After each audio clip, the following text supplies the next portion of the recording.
Hello everyone, I am Mrs. Sarla, an assistant professor of Dr. V.S. IPS. I am taking your third paper of B.Ed first year Psychological Perspective of Education, in which I am taking second unit Learning and Motivation, in which I am taking the topic Motivation, in which I discussed one question relationship among need, drive and incentive. And now today I will discuss the next question, need theory of motivation. Need theory जो कि psychologist Abraham Maslow ने 1954 में दी. Through this theory Abraham Maslow said that जब एक प्राणी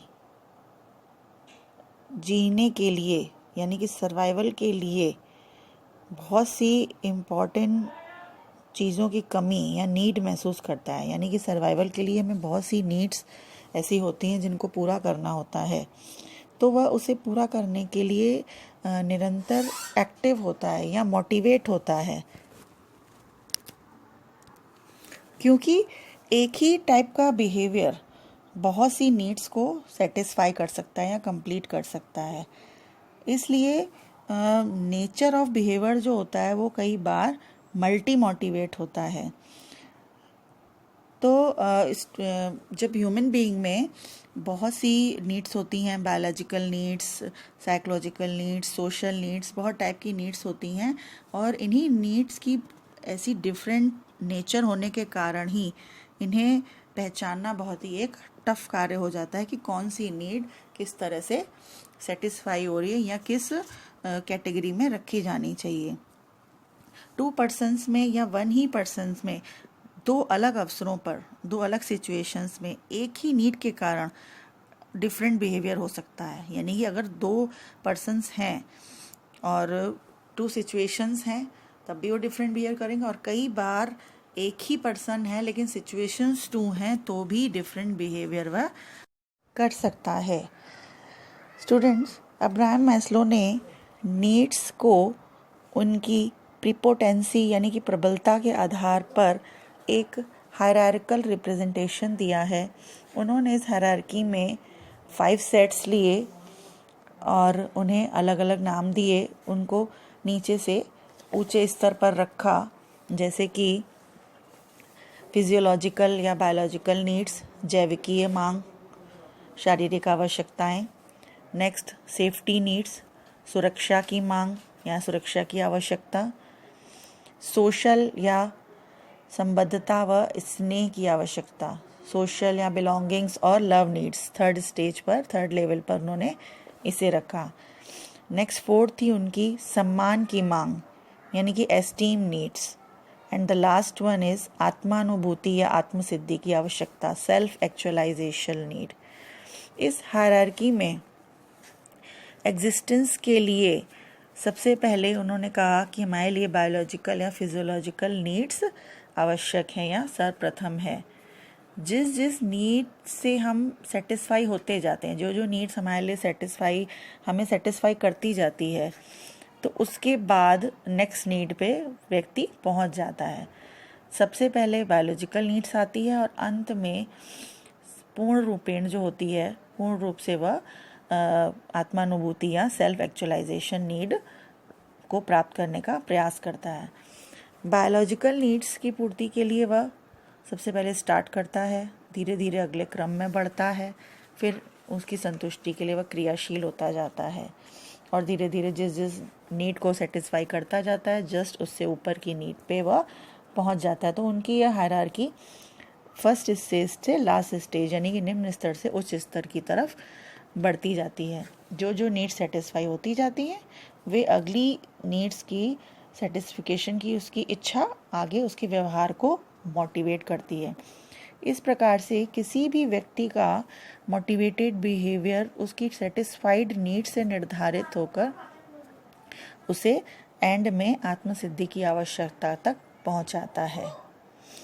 but कई बार ऐसा भी होता है कि जैसे बायोलॉजिकल नीड्स हैं, भूख प्यास ये सब, तो इनके बाद भी मतलब ये पूर्ति चाहे हो चाहे ना हो, उसके बाद भी कई लोगों में सोशल नीड्स को या उच्च स्तरीय मांगों को प्राप्त करने की एक अजीब सी ललक सी होती है, और कई बार वो उसको प्राप्त करने के लिए उन नीड्स पर ध्यान दिए बिना भी मोटिवेट हो जाते हैं।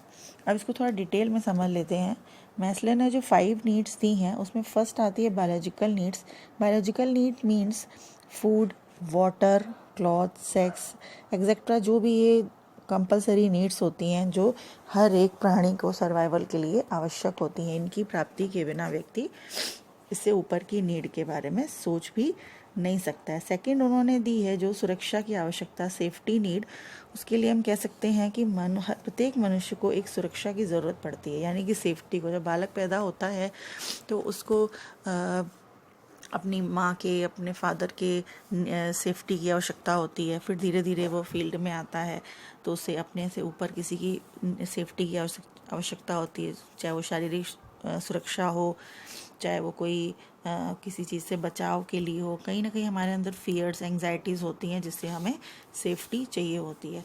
थर्ड लेवल में आता है हमारा व्यक्ति को संबद्धता व स्नेह की आवश्यकता, यानी कि बिलोंगिंग्स और लव की नीड्स। हर प्रत्येक व्यक्ति को परिवार और समाज में प्रतिष्ठा या प्रेस्टीज चाहिए होती है, रिस्पेक्ट चाहिए होती है, जिसके कारण वो किसी न किसी ग्रुप में मेंबरशिप ज्वाइन करता है, यानी कि सोसाइटी का किसी न किसी ग्रुप का मेंबर या कम्युनिटी का सदस्य बनने के लिए, इस नीड को प्राप्त करने के लिए उसका प्रयास करता है। अब जब फर्स्ट स्टेज की 3 नीड से कंपलसरी कंप्लीट हो जाती हैं, तब व्यक्ति के अंदर आत्मसम्मान की आवश्यकता जन्म लेती है। जब ये तीनों हमें मिल जाती हैं तब हमको सम्मान का रहता है कि हमारे को दूसरों से सम्मान मिलना चाहिए। अब हम इस स्टेज पर हैं कि हमें दूसरों से सम्मान मिलना चाहिए।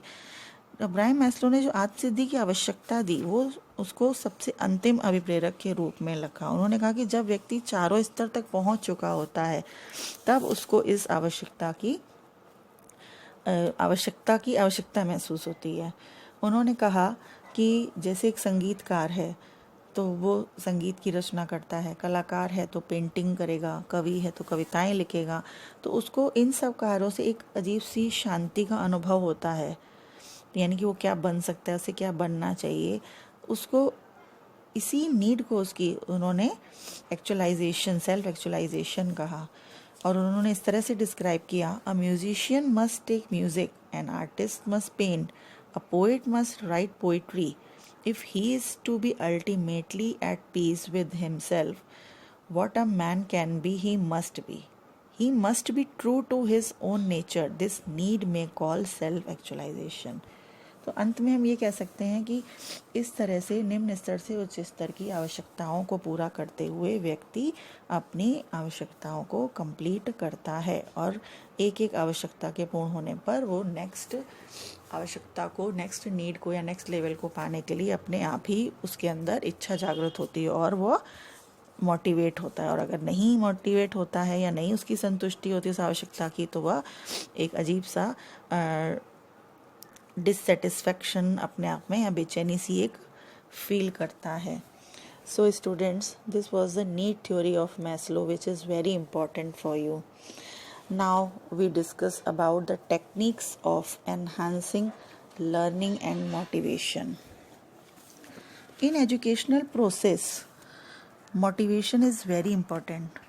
मोटिवेशन का जब हम यूज़ ठीक से करते हैं, अगर हम करते हैं, पेरेंट्स करते हैं या एक टीचर करता है, तो उसको टीचिंग लर्निंग प्रोसेस में बहुत ही ज़्यादा हेल्प होती है. मोटिवेटेड चिल्ड्रन जब नॉलेज गेन करने के लिए रेडी होते हैं तो वे बहुत ही जल्दी, ईज़िली और परफेक्टली सीख लेते हैं. अगर वे नॉन मोटिवेटेड होते हैं, यानी कि वो मोटिवेट नहीं होते हैं, तो उनकी सीखने में कोई भी रुचि नहीं होती, वे इंटरेस्ट नहीं दिखाते हैं.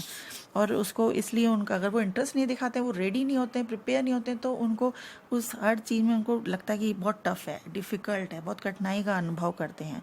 तो इस टीचर्स को चाहिए कि वो आवश्यकता अनुसार विभिन्न प्रकार के अभिप्रेरकों को प्रयोग करके या बहुत सी तरह से बच्चों को मोटिवेट करके उनके उद्देश्यों को उनको प्राप्त करने के लिए प्रोत्साहित करना चाहिए।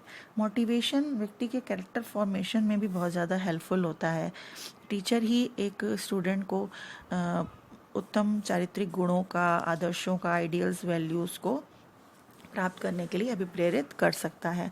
बालकों को शिक्षा की महत्ता यानी कि इम्पोर्टेंस ऑफ एजुकेशन समझाकर उसे फ्यूचर में, जीवन में कुछ बनने की जो प्रेरणा है वो एक टीचर ही दे सकता है कि वो आगे जाके लाइफ में उसको क्या करना है, उसको जो एजुकेशन या वो स्टडीज़ कर रहा है उसको आगे वो जाके किस तरह से हेल्पफुल है, तो इस बारे में वो टीचर ही उसको मोटिवेट कर सकता है।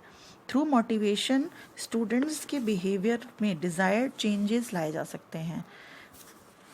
एज अ रिवॉर्ड यूज़ करके, पनिशमेंट है, अप्रिसिएशन, ब्लेम, प्रेज, पॉजिटिव और नेगेटिव रीइंफोर्समेंट, बहुत सी ऐसी टेक्निक्स हैं जिसका यूज़ करके हम बालकों के व्यवहार को वांछित दिशा में डायरेक्ट कर सकते हैं। अब देख सकते हैं कौन कौन सी टेक्निक्स हैं। फर्स्ट है विल टू लर्न, यानी कि सीखने की इच्छा।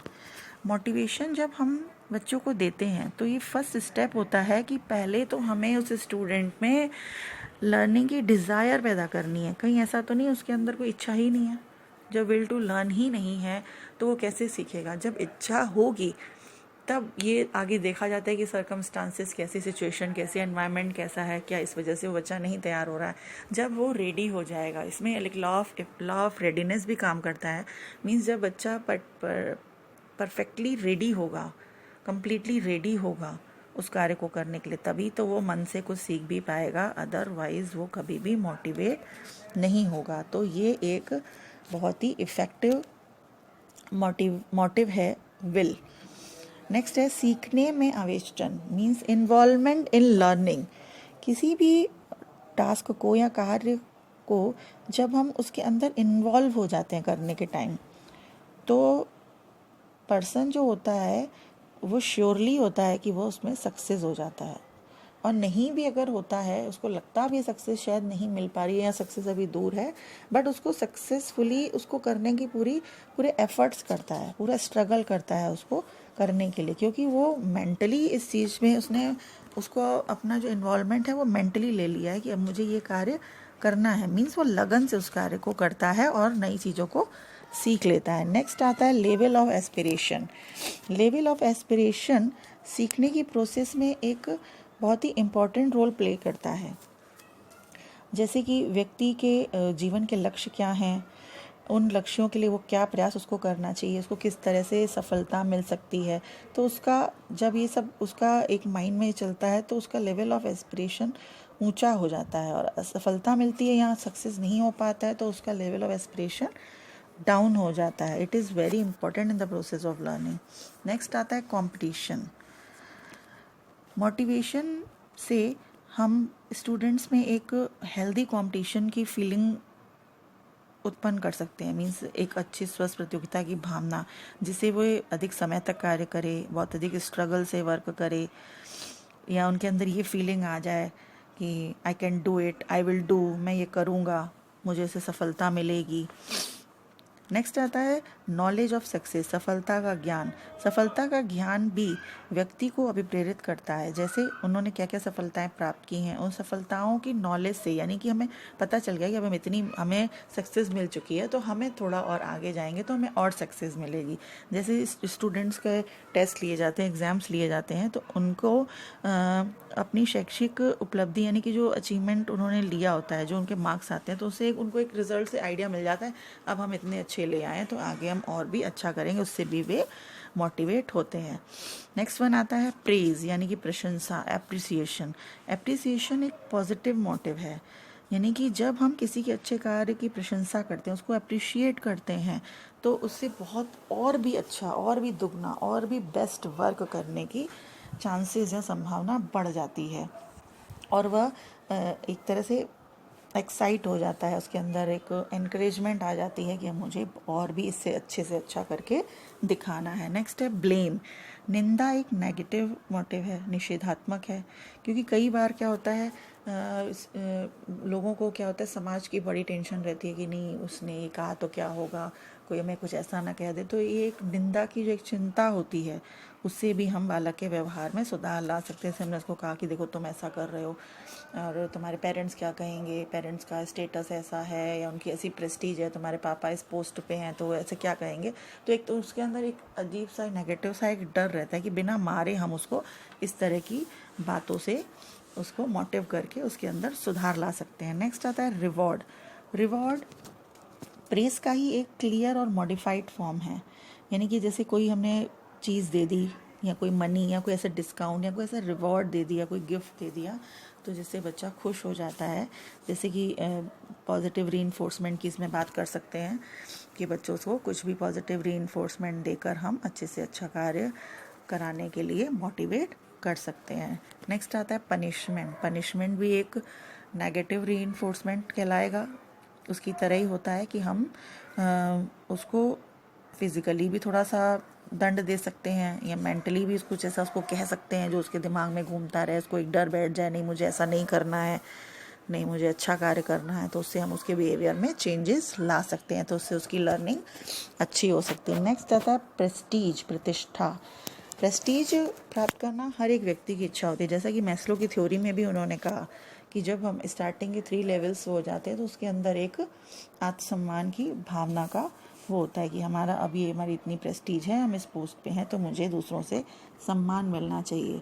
तो उस प्रेस्टीज को लेकर भी हम स्टूडेंट्स को मोटिवेट कर सकते हैं कि तुम क्लास में तुम देखो फर्स्ट आए हो तो तुम्हारी ये प्रेस्टीज है, अब तुम इसको डाउन मत करना, तुम अच्छा करना। तो इस तरह से छात्रों की अपेक्षाएं अलग अलग भिन्न भिन्न होती हैं, उसके अंदर हम चेंजेस ला सकते हैं। So student, these were the some techniques जिससे टीचर स्टूडेंट्स को मोटिवेट करके गुड टीचिंग कर सकते हैं और स्टूडेंट्स मोटिवेट होकर गुड लर्निंग कर सकते हैं।